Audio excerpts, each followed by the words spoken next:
Recientemente tuve una charla con una persona que había trabajado con chavos banda durante muchos años, cerca de 10 años, para reducir niveles de violencia, para sacarlos del entorno vinculado a la delincuencia y ponerlos a trabajar, integrarlos más a la sociedad, a áreas productivas.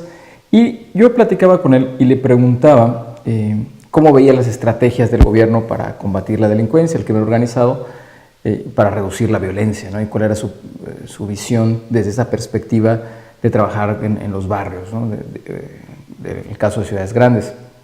Su respuesta también es muy interesante y vale la pena compartirla. Y decía que el crimen organizado, siempre que llegaba a una ciudad, lo que ellos denominan una plaza, lo primero que buscaban controlar eran las cárceles y las policías. Una vez que tenían el control sobre las cárceles, obviamente había un conflicto al interior, eliminaban los líderes, etc. Lograban adquirir el control sobre ese espacio, porque en las cárceles se encontraban la mayor parte de los liderazgos que se reflejaban afuera con respecto al crimen, o por lo menos a los criminales de bajo perfil, que serían los integrantes del ejército de los grandes cárteles del crimen organizado. El segundo aspecto era la policía. Una vez que lograban con dinero y algo de violencia quizás controlar a ciertos sectores de los departamentos de policía, ya podían encargarse de lo que ellos denominaban trabajar la plaza. O sea, básicamente extorsionar, utilizarla como vía para producir o vender drogas, etc.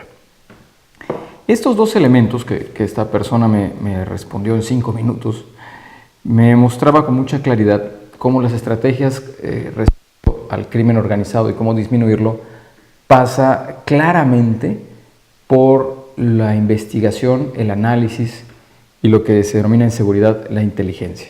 O sea, sentarse a observar muy bien el escenario.